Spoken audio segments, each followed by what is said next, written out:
Okay, I think we should start.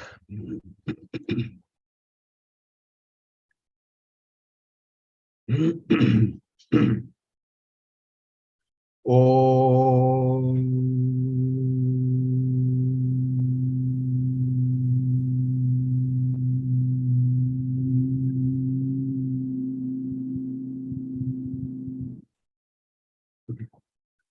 Om. Badram karne Bishrunuyama Devaha Badram Pashyemakshabhiryajatraha Sthirairangai Tuštuvagam Sastanubihi Vyashema Devahitam Yadayuhu Swasti na Indro Vriddashavaha Swasti na Pusha Vishwavedaha Swasti nastarksho arishthanemihi Swasti no brihaspati dadatu Om Shanti Shanti Shantihi.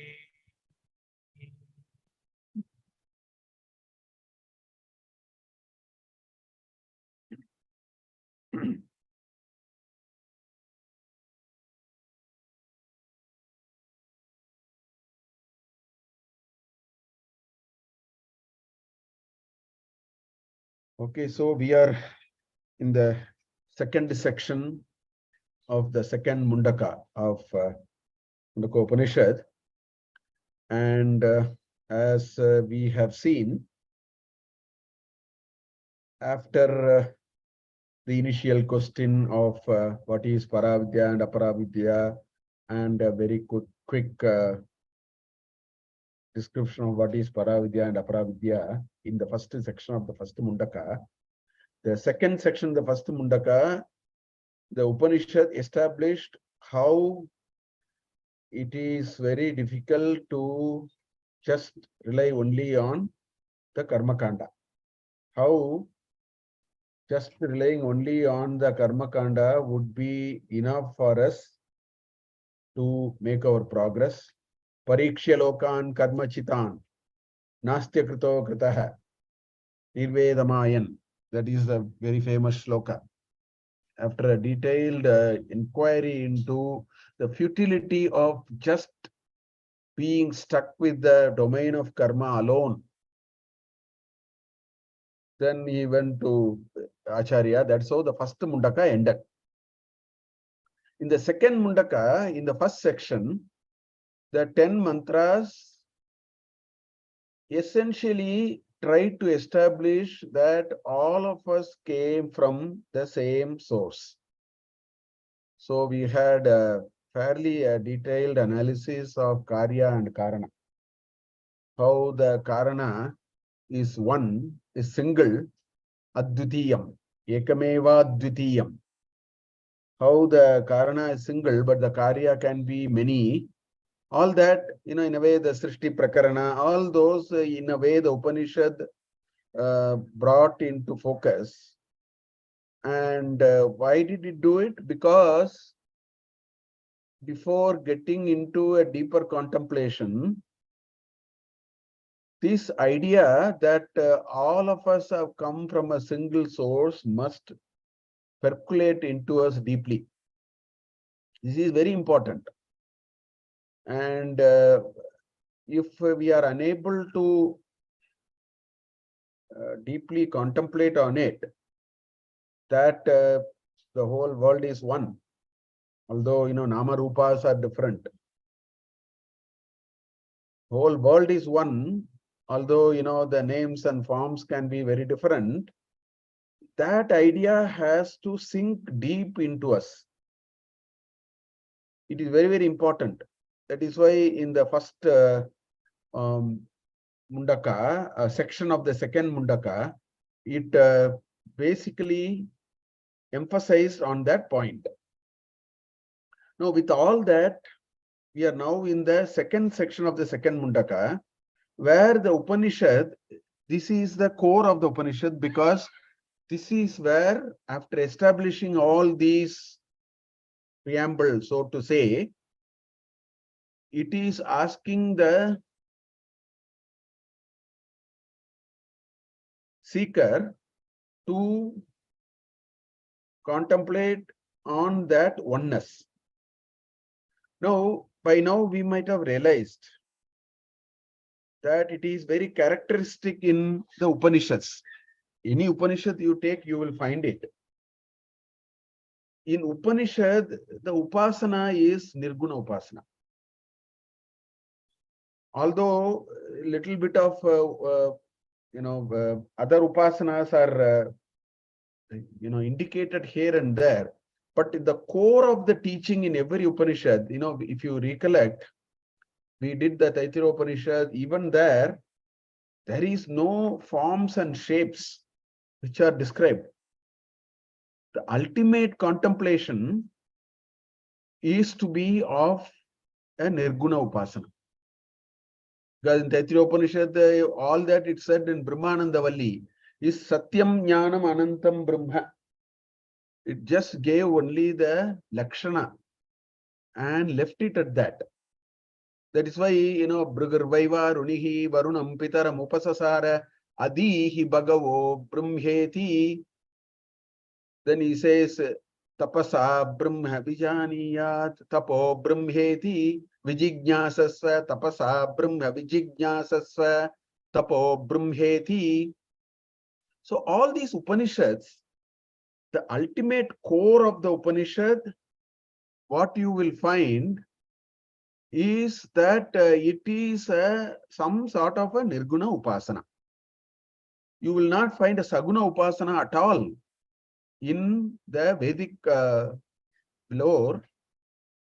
The Vedic corpus will be, to a large extent, you will find even the notion of Vedic gods that you find in Rig Veda.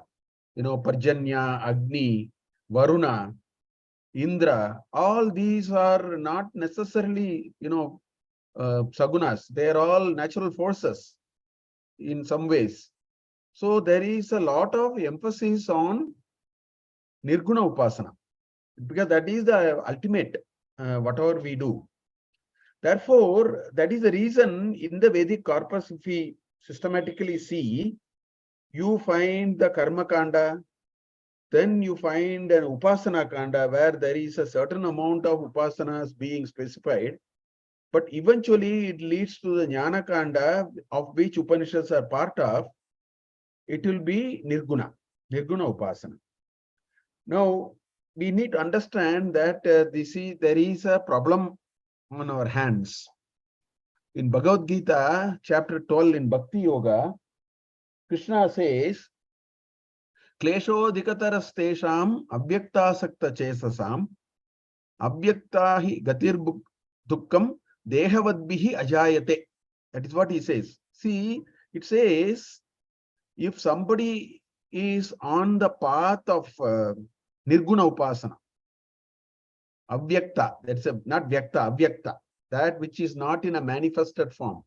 It is in an unmanifested form. The Brahman that the Upanishad is talking about is in an unmanifested form. It does not say Brahman as a Shanga and the Chakra and it has Gada, nothing of that kind. This is Avyakta. So he says, Avyakta hi gatir dukkam dehavadbihi ajayate, avapyate. For those who are body oriented, we are all body oriented, dehavadbihi.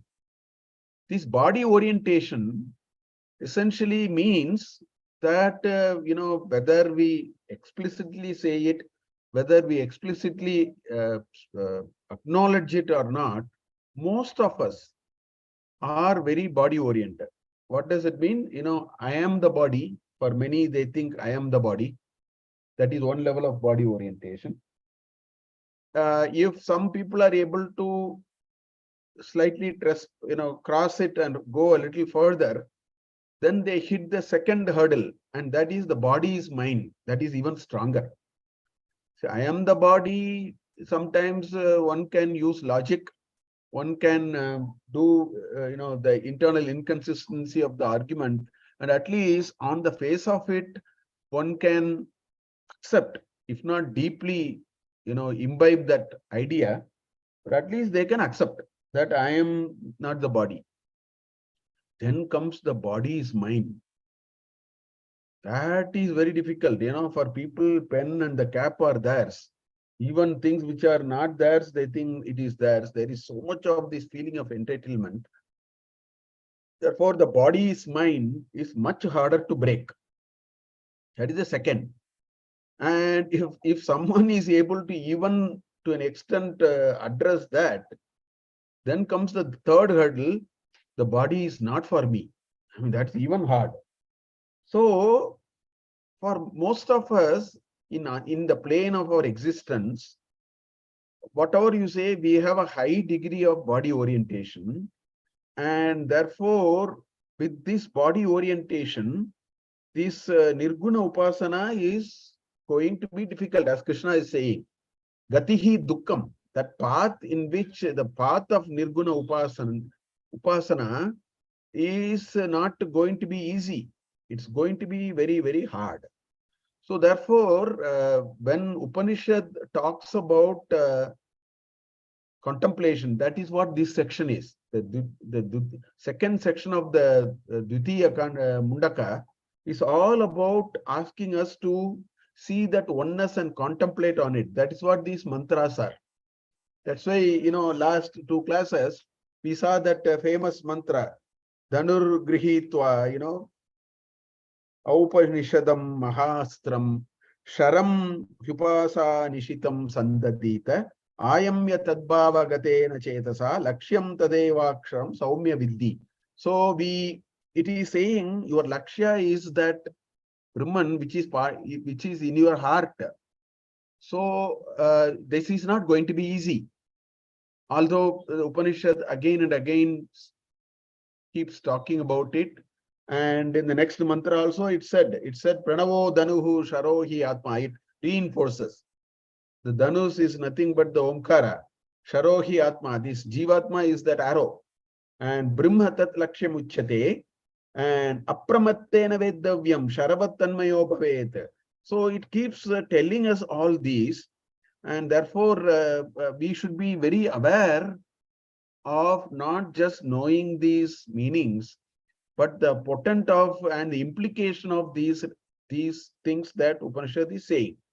So one needs to take it quite seriously, and one needs a few hints of how it is possible. That's why in the previous mantra that we saw last class, it says Apramattena Vedavyam, not with Pramattena, Apramattena. So it also gives a few hints here and there as to what kind of things should we really attempt, so that this is not just an idea, but something which we can hopefully attain or accomplish if not in this Janma, but as we make these attempts, it is going to happen. So that is the path on which these mantras are going. Now with this, the mantra is moving forward. So let us see the mantra for today. Let's move to the next mantra, which is mantra 5.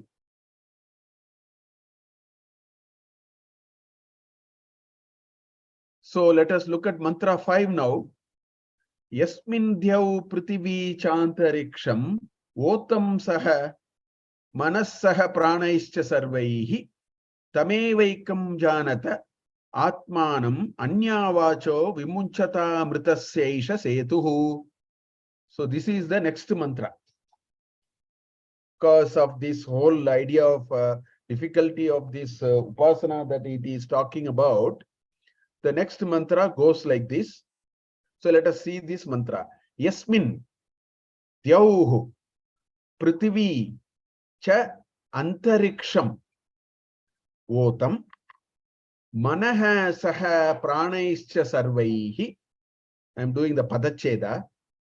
Tam Eva Ekam Janata Atmanam Anya Vacho Vimunchata Amritasya Yesha Setuhu. So this is the Padacheda. Yasmin means in that. In that. Yasmin is the Saptami Vibhakti.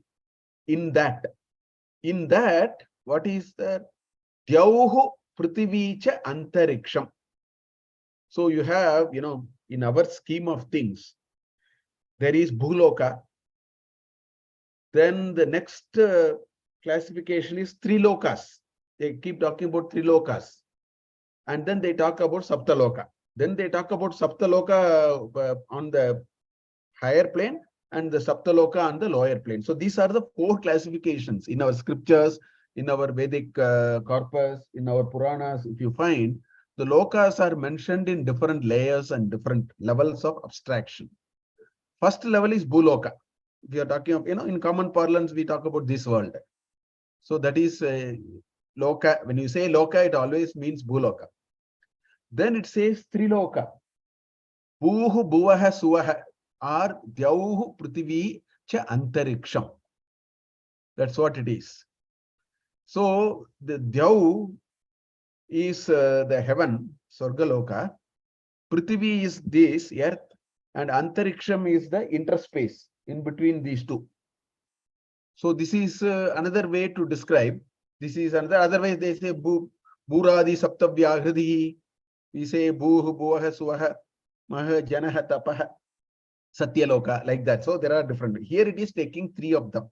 It is taking Dhyau, which is the heaven, Prithvi, and Cha Antariksham.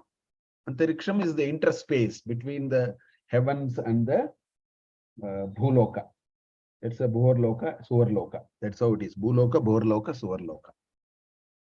So it talks about these three in this mantra. Yasmin, in him or in that. Otam. Otam is a special word. So Otam actually means that which is woven or made up of. That is the meaning of the word Otam. It is woven or made up of. See, if you are taking a woolen dress, or if you take a cotton dress, a cotton dress is made up of cotton. A plastic chair is made up of plastic. And a wooden item is made up of wood. So in the same way, when it says these three lokas, Dhyauhu, Prithvi, Cha Antariksham, Otam. Yasmin Otam, it is all woven into him. Or it is into him or unto him, whichever we want to say. So that is the first three. Then it says, Manaha Saha Pranaischa Sarvaihi. Then it uses Manas, Saha, along with that, Pranaihi, Pancha Pranaihi, Sarvaihi. So, by saying all others, basically, so there are two descriptions here, as we see here. The first set of descriptions is Bhuloka, Bhuvarloka, Suvarloka, which is the Anda, which is the macrocosm. Whereas the next description that you see at the end of the mantra, which is Manas Saha Pranaischa Sarvaihi, that is the Pinda. In other words, that is the microcosm. So what is this mantra saying? This mantra is saying the macrocosm and the microcosm, both of them are actually mounted on him. So it is saying you have to now contemplate on him. Look at here, it is all Nirguna. There is no Saguna here.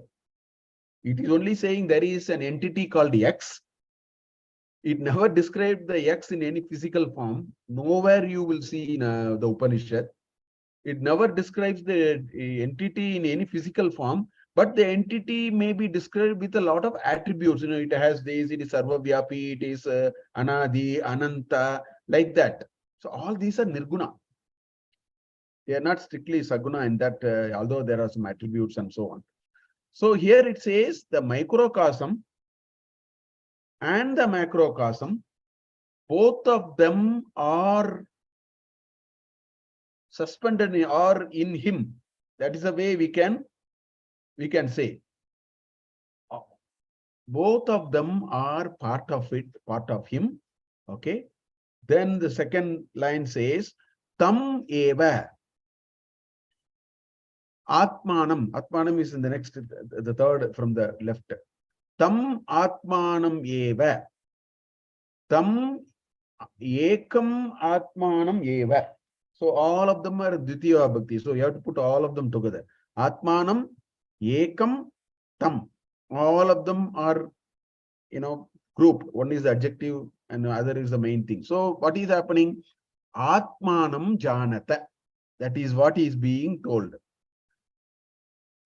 Janata, in common parlance, we will say know him. Now, in this context, whenever we say this vichara, jnana vichara, atma vichara, whenever the word know is used, right? Know, the English translation also says know only here.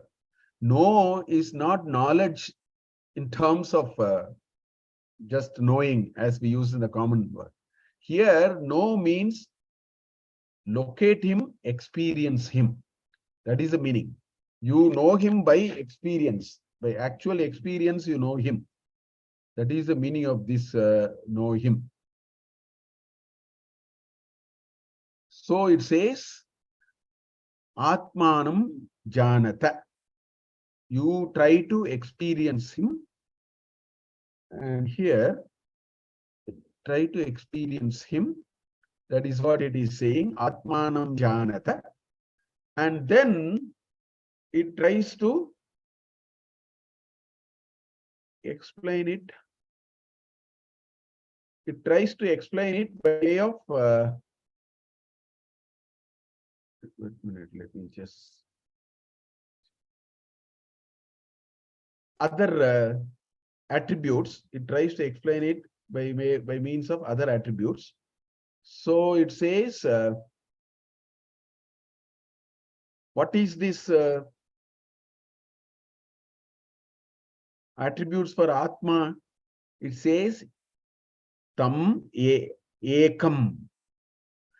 The Upanishad again and again emphasizes the importance of oneness. It keeps talking about this oneness. And it all the time it talks about this issue of oneness. There's some disturbance here. 1 minute. Video is getting disturbed.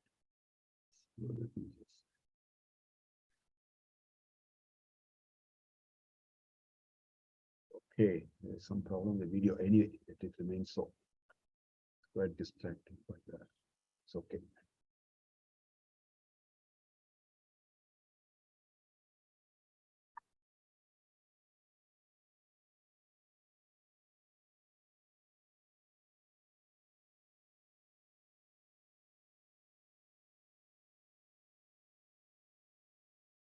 Okay, so the Upanishad again and again brings this idea Ekameva Dvitiyam. The whole of the previous section, painstakingly, it showed that the Karya and Karana are from the single source only. That's why it says, Tam eva ekam atmanam janata. Get to know in the sense, get to deeply experience this truth. Then it says, Anyavacho vimunchata. It says, desist from all other talks. Vacha is, so although here it is indicated vacha, although vacha directly means vak, something to do with talking, I think we should take a larger meaning of this recommendation given here. When it says Anya Vacho Vimunchata, the Upanishad is actually telling that try to avoid other distractions. Vacha is only an indication, it is one of the Indriya. So it says you try to Vimunchata, you get released from the vagaries, from the preoccupations of all these Indriyas which keeps bothering your mind, etc., etc. So that's why it's saying Anya Vacho Vimunchata. Try to stay away from all these. That's what it says. Then it says Amritasya Yeshaha Setuhu. Why should you do that? Why should you put so much effort and then do this realization of that Brahman, tam evam ekam atmanam janata, because it says, Amritasya eshaha setuhu. This is the only bridge for immortality. I mentioned it in the last class also. See, we have to be very clear by being very truthful, by being very dharmic, by helping others, by being very compassionate, by being very reasonable. We will not cross the samsara of birth and death by doing all these. By doing all these, we cannot cross the samsara of birth and death. We can have a comfortable, by doing all these good acts, our life journey in the future Janmas may be a little more peaceful, a little more comfortable. But Upanishad and our Shruti, our Vedic basic requirement is not this. It is liberation, moksha. You have to liberate yourself from the clutches of birth and death. So the only bridge for that, the only way this liberation is going to happen is only through this jnana sampatana. That's why amritasya yeshaha setuhu. This is the only bridge for immortality. So that is what is the mula uddesha of the entire Veda. It says, that's why ishta, purta, all those are there. You do all that. They are all good karma. Good karma will not give you liberation. It can give you a better birth in the future Janma. The karmas have to be exhausted. Positive account is also not good. The karma account has to be zero. We have to get out of karma account. And that happens only when we do jnana vichara. That's why it says, amritasya eshaha setuhu. We'll see a little more detail of this mantra with a few more. See, this anyat vacha vimunchata, anya vacho vimunchata. The question is, how do we actually do that? How do we actually practice it? So in Bhagavad Gita, you will find that there is a set of ideas presented in chapter 13 of Bhagavad Gita. You know, you have these 4 shlokas: amanitvam, adambitvam, ahimsa, kshanti, rajavam, acharyopasanam, saucham, stairyamaatma vinigraha, indriyarteshu vairagyam, anahankara evacha, janma mrityujara vyadi dukkha doshanu darshanam, asaktirana bishvangaha putradhara grihadishu, nityam cha samachittatvam, ishto nishtopapattishu, mayi chananya yogena bhakti, ravya bicharini, vivikta desha sevitvam, aratirjana samsadi, adhyatma jnana nityatvam, tattva jnanartha darshanam, yeta jnanamiti proktam, ajnanam yadatonyata. So beautifully in Bhagavad Gita, how do you vacha anyata vimunchata is not one step. It is a long drawn process, and a long drawn process of a certain upasana that we'll have to do. So this Bhagavad Gita gives all these in 5-6 layers. First it says amanitvam, adambitvam, ahimsa, kshanti, rajavam.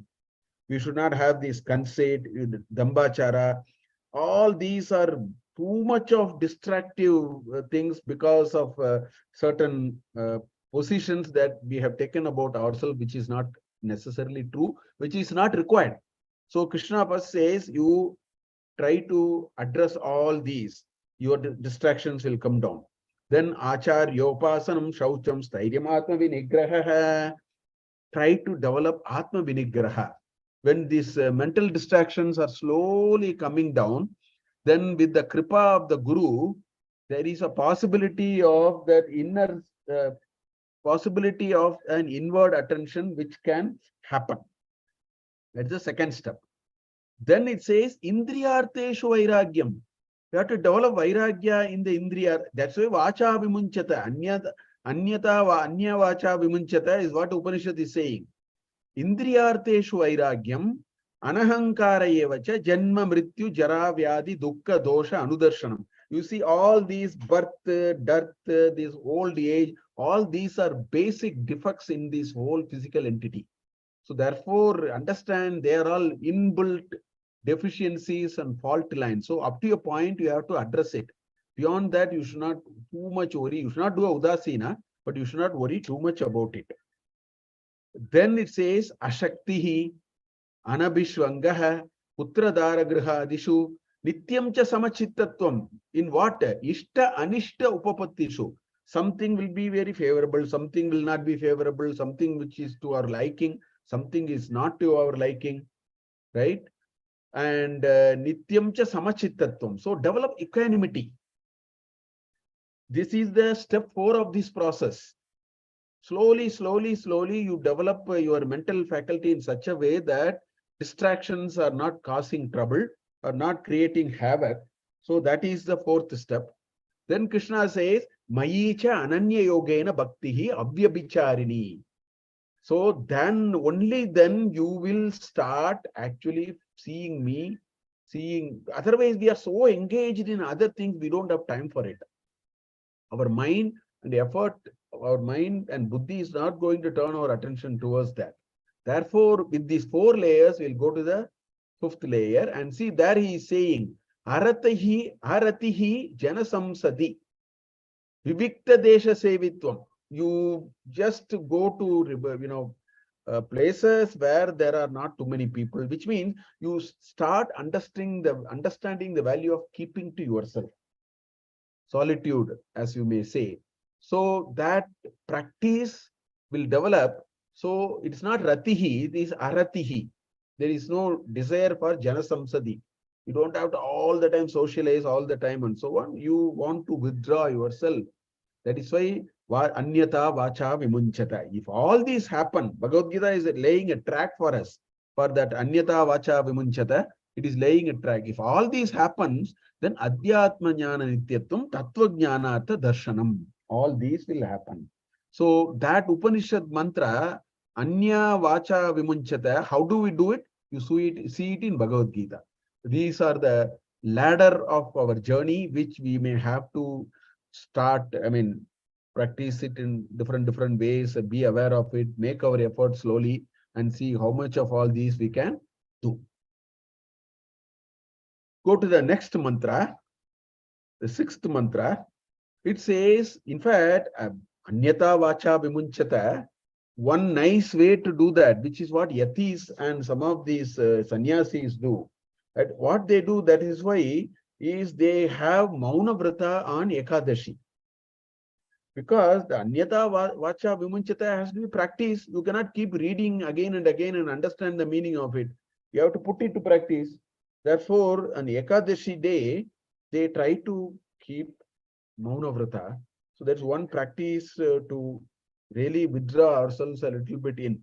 So that is what some yatis do it as a practice. Then we'll go to the 6th mantra. Araiva ratanabo samhatayatra nadyah sayeto eshontascharate bahuda jayamanah omityevam dhyayata atmanam swasti vaha paraya tamasa parastat. Further, the Upanishad gives how do you actually do it, what further things that you need to do to actually practice this.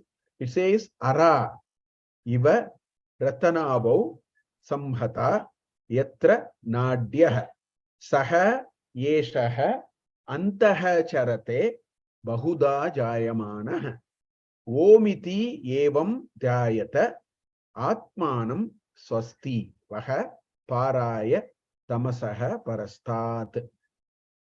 See, ara mean ara Ratanaba, Vivara, Aha, you will see it in Rudram also. There is the same idea is there. Ratanaba, Vivara, same thing is here written differently. Ara iva Ratanabhav. That's what it is saying. See, Ara means spokes. Okay. Ratanabi is the Nabi. Nabi is that center point. Na? So, Ratasya Nabi. So, the chakra of the wheel of the Ratha. And in that you have the Nabi portion, the center portion, right? So all the spokes are, even in a bicycle we see it. In a bicycle we see it, there are so many spokes which are connected to the hub and spoke. They say hub and spoke, right? So in a Ratha also you have even in a chariot, in a bullock cart wheel, everywhere you find there is this Nabi, Ratanabi, which is the hub. And there are these aras, which are the spoke. So what is it saying? Samhata iva. Just like all these spokes are all connected to the hub. That's what it is saying. Just like all the spokes are connected to the hub, yatra nadyaha. So the first one is the upama of a chariot wheel. The yatra nadyaha is for us. So for us, for every human being also, for every jiva rashi also, it looks like there is a hub. And into that hub, yatra nadyaha samhataha. The samhata is for both. So all the nadis are connected to that. Or in other words, that is the starting point. That's what it is saying. That is the starting point for the human being. There is one point in which all the nadis are converging. Yatra nadyaha. Okay, so it is now locating a point. This part of the mantra is saying there is one point in all of us, which you may call it as the epicenter of every human, every individual. The quintessential nature of every individual can be located somewhere. And that location is what it is talking about. Just like the hub of the chariot wheel. Saha yeshaha antascharate. From in that point, he is residing there, and from there he is moving around. Bahuda jayamana. It is manifesting differently in different ways. Bahuda jayamana. Omityevam dhyayata atmanam. Omityevam atmanam dhyayata. In that spot, find that spot, and in that spot you focus your dhyana. Omiti evam dhyayata. So this first line of this mantra basically tries to point, the Upanishad is saying that where do you focus your attention in the so-called upasana that you are doing? It says you have to focus your attention to a particular point, which every one of us have, which can be described as our epicenter in some ways. That is what the first line is saying. And then it says in that particular spot, you try to do the Omkara Dhyana, because that is representative of the entire Brahman itself. Swastihi Vaha, it is good for us. It is going to be only successful and good for such a person. Swastihi Vaha Paraya. Tamasa Parastat. By doing it, we will cross the shore of darkness. Shores of darkness. Tamasaha Parastat. This whole darkness which is engulfed us, that will become a thing of past.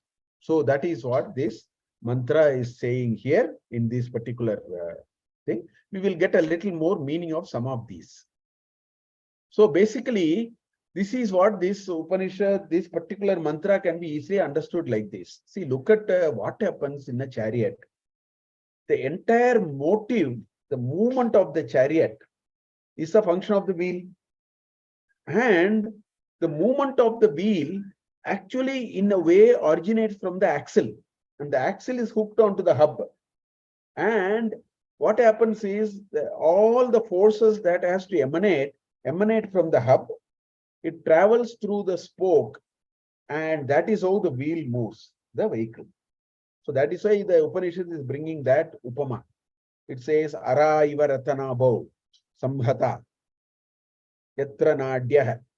So for the chariot to move, what is required is the hub is the very point. Without that hub, no movement is possible. For example, you have the spoke and remove the hub, they will just hang loosely. No force will be transmitted and nothing will happen. So the Upanishad is bringing that example and says, like that, we keep moving. What do you mean by moving? We do so many things. Vyavahara is the movement of this Jivatma. It is not only physical movement by walk, or taking a car, driving from one place to another. That's not only movement. Our mind movement is also movement only. So this movement is all starting from the force, the quintessential repository of vitality, energy, force. everything is in a place in us called Hridaya. And from there the nadis emanate. So therefore the Hridaya is where you all your energy is resident. This is what this Upanishad is actually trying to tell. So therefore you go to that point. You have to get to the point where you exist. That is what it is saying. Now the word Hridaya, you have to be very careful about the word Hridaya and Nadis. Okay. The word Hridaya, it's easy in the mantra also. It has been translated as heart. You see, it will say within the heart he moves. That's what this mantra is saying, right? So Hridaya is not heart. See, you have to use something to translate. Just like you say Shanti. Shanti, Sanskrit word, you want to call it as peace. Shraddha, you want to call it as faith. They are not really the good translations. Okay. You say, that's why some people say dharma is religion. All kinds of translations they are trying.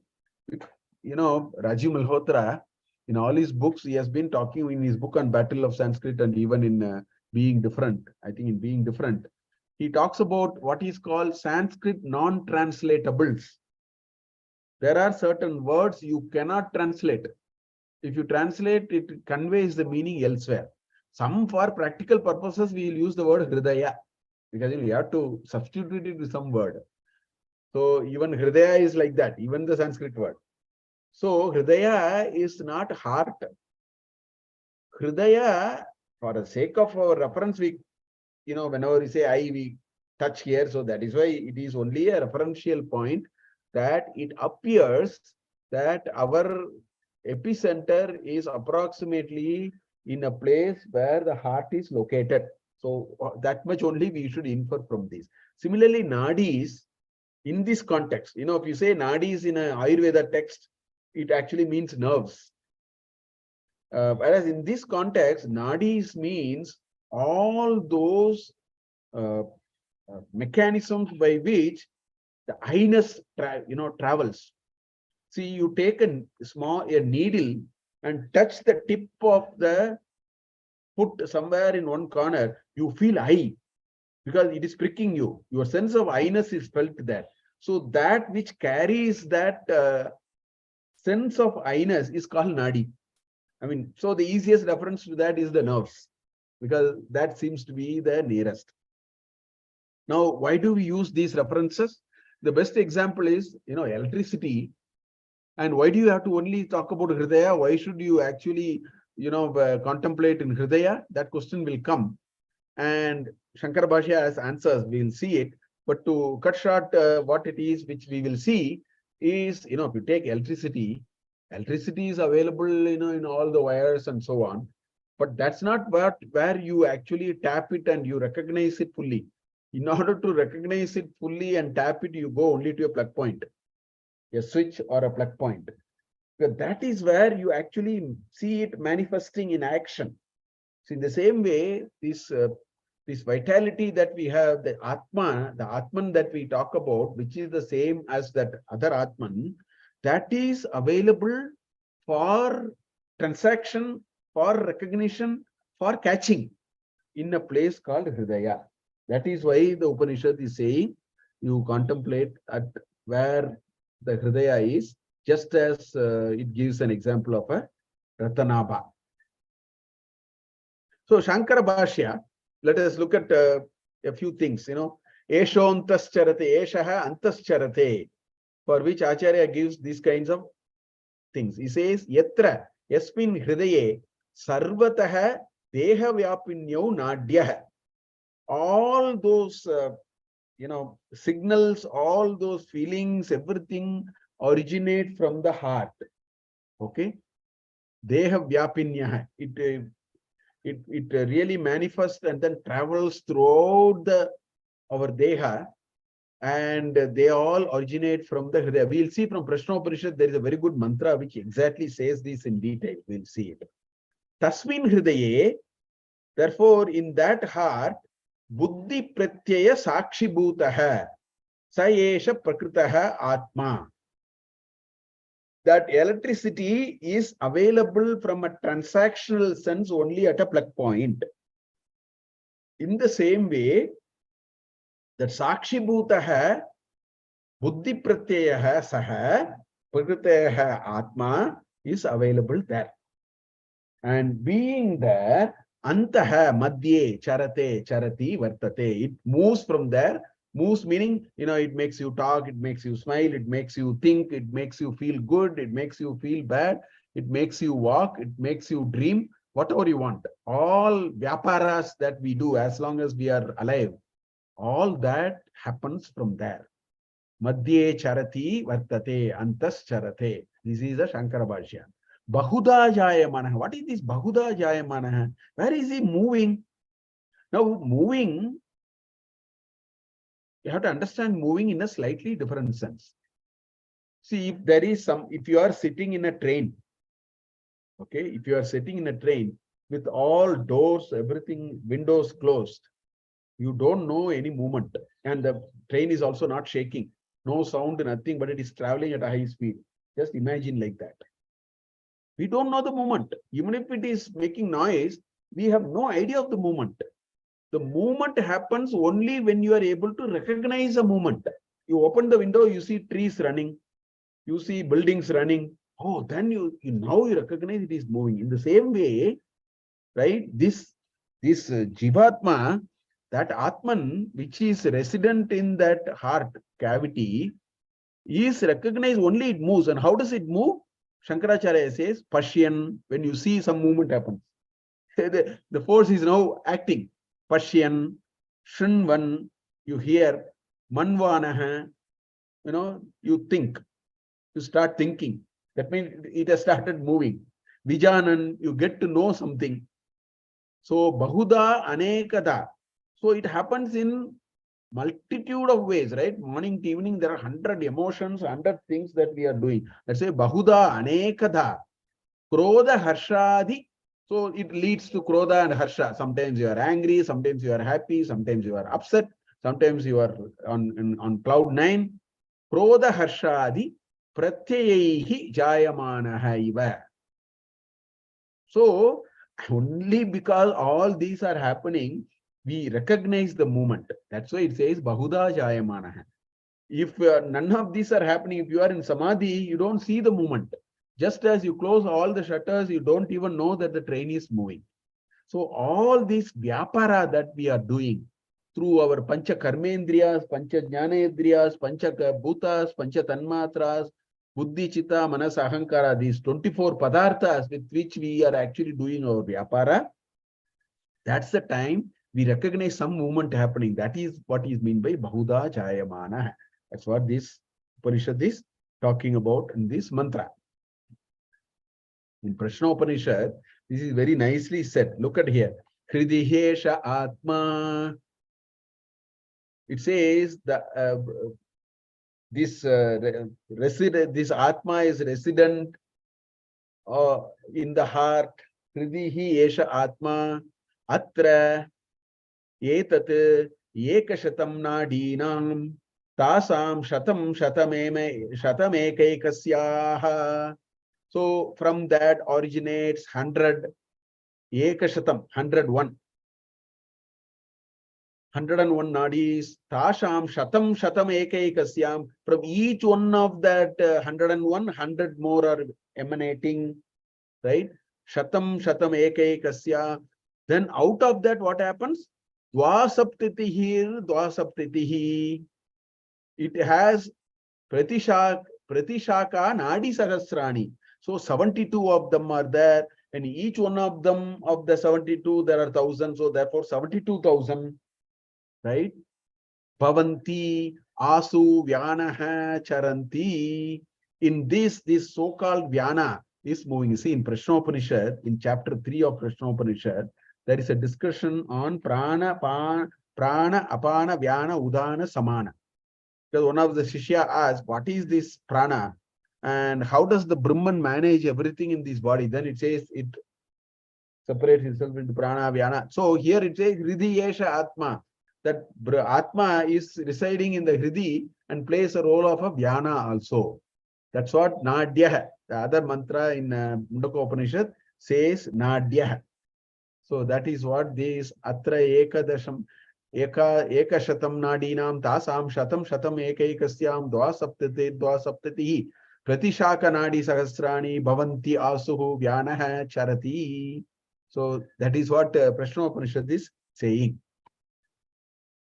Now let us look at the importance of Hridaya is there in several texts. I have just taken one or two just to tell you that whenever all these references of Hridaya is there, it basically means the epicenter rather than this pathological device called heart. It talks about the epicenter, which is approximately located there. This is the plug point of that electricity, if I have to say. So what it says in Atma Bodha Shankaracharya, what he says, Sada sarvagato pyatma na sarvatra vabhasate buddho veva vabhaseta swacheshu pratibimbavat. Sada sarvagataha api atma. Although this atma is omnipresent, available everywhere, that's what he's saying. Sada sarvagataha api atma na sarvatra vabhasate. He is not available everywhere. You cannot catch him everywhere. Na sarvatra avabhasate, sarvatra avabhasate. Buddho eva avabhasate. Avabhaseta. Buddho eva, it is in Sandhi. Buddha veva avabhaseta. That's what the Sandhi is. Buddho eva avabhaseta. This is available in the buddhi, in the intellect. And he gives an example. See, you have a bimba. You have an object. Now, where will you find the pratibimba? If you have to find a pratibimba, you need a reflecting medium. The reflecting medium can be a mirror or a crystal clear water. It may be crystal clear, it may not be crystal clear. You need or a crystal, something. So only when you have a reflecting medium, the bimba will be able to give pratibimba and swacheshu, clean, so that the pratibimba is exactly like the bimba. Shankaracharya gives that example. In the same way, this Paramatma is available as pure as possible only in a place called Hridaya. Here he is using the word Buddhi. They are all Samana Padaha in this context of the discussion. So Buddho eva avabhaseta swacheshu pratibimbavat. So that is why we need to do the meditation contemplation there. In Saddarshana, Ramana Maharishi Saddarshana, there is this beautiful shloka. It says, Dehatma bhave jna jadau samani ekasya dehe hridi deepta atma akramya deham cha jagatcha purnah parasya meyam tanumatram atma. So deha atma bhava. In the example, in the case of deha and atma, right? Jna, the jnani, and the jada, one who is not known, one who doesn't know, both of them have the same feeling that there is something called deha and there is something called atma. They recognize, both of them recognize there is a deha and there is a atma. The only question is, how do they understood? So the commonality ends that there is something called deha and there is something called atma, which is in the deha. In that sense, both of them are same. Samani. Jna jadau samani. The only thing is, ekasya. For one person who is the jnani, dehe hridi deepta atma. So for one, the self is actually lighting the whole deha. Akramya deham cha jagatcha purnaha. It completely encompasses not only the body, but the whole world. Purnaha, jagatcha purnaha. The entire world and the body, in his own body, is fully encompassed with that atma. That is the thinking of a jnani. He also says there is a atma and there is a deha. But then his understanding of it is like this. Parasya, aparasya. That is the jadau. For the other person who is an uninformed person, what happens?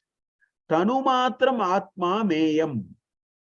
The atma for him can be only to the extent of measuring to the various components of the body. He thinks his body is the atma. It goes only that far. As long as the body, as long as you can measure the body in terms of whatever way, he thinks atma is also like that. So for a jnani, he will recognize that Hridaya is where this Jivatma and the Paramatma Aikya Bhava can be experienced and located for and looked for. That's why the the Upanishad is bringing that kind of a mantra. Then if you go to Om Ityevam Dhyayata, the previous mantra, that's why it said Pranavo Danuhu. In the previous Upanishad mantra, it said Pranavo Danuhu. And it says Om Ityevam Dhyayata. Tasmat Purvasmin Mantre Uktam Asti Pranavo Danuhu. That's why in the previous mantra that it is told Pranavo Danuhu. Now in the previous mantra, Shankara Bhashya is in the red line. What it is blue line is what I have written, but in the red line is what Shankara Bhashya is. It says Yata Ishwasu Ishuhu Asanam Lakshya Sharasya Pravesha Karanam Tata Atma Sharasya Akshare Pravesha Karanam Omkara. See, for this arrow to actually reach the target, the seat where it has to be properly established is the Thanu, is the bow. Only then it will travel. That's what Shankaracharya says. Yata Ishuhu Asanam Lakshya Sharasya Pravesha Karanam, because it is located properly in the bow, that the arrow is able to reach its Lakshya. Tata, in the same way, Atma Sharasya, this Atma, this arrow called Atma, if it has to go to Akshare Pravesha Karanam, it has to reach that Akshara, which is what the last two mantras of Upanishad, this Mundakopanishad was actually telling us. Dhanurgrihitva, Upanishadam, all that. Pravesha Karanam, Omkara hai. So that is why Omkara is the only way by which you will do that Pravesha. That is why Pranavo Danuhu. That is what Shankaracharya says, and that's why it says Om Ityevam Dhyayata. You have to get seated onto that bow called Om. Then this verb Tamasa Parastat. In Atma Bodha, there are two nice shlokas which I thought I will share. One is Parichinna Ivajnana Tannasho Sati Kevalaha Swayam Prakashate Hyatma Megopaye Amshumaniva. Megopaye Amshumaniva. Parichinna Iva Ajnanat. Because of Ajnana, right? Everything looks Parichna. They don't understand it to be Aparichna. It is Parichna, which means it is all divided and finite, etc., etc. Tannashe sati kevalaha. When that thought gets destroyed, then we understand it is kevala. It is alone. It is, it has engulfed everything. That is what Tamasa Parastad actually means. For which Shankaracharya gives an example. Swayam prakashate hyatma megopaye amshumaniva.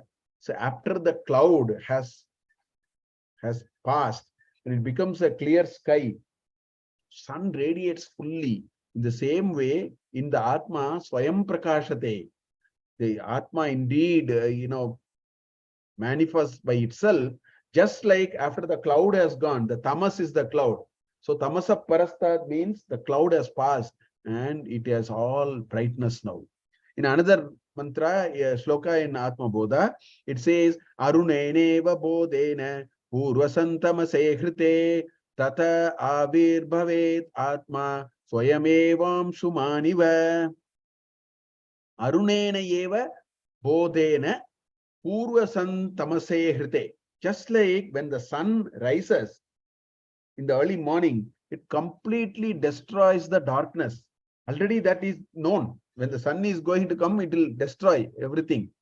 Right? In the same way, Avir Bhavet Atma, when Hriday Avir Bhavet Atma, when the self rises in the heart, right? When we are able to see that that Atma in the heart, Avirbhavet Atma Swayameva Amshmaniva. Just like the sun, radiates itself, in the same way, this will happen. In fact, in Bhagavad Gita chapter 5, there is a beautiful sloka. Jnane tutata jnanam yesham nashitam atmanah tesham aditya vajnanam prakashayati tatparam. He says that moment that ignorance goes away, then the truth reveals itself, just like as the cloud goes away, the sun is very, very bright and shining and so on. So that is what this tamasa parastad actually means. So all these are what this mantra is saying. So I just want to only conclude by saying it is all about nirguna upasana.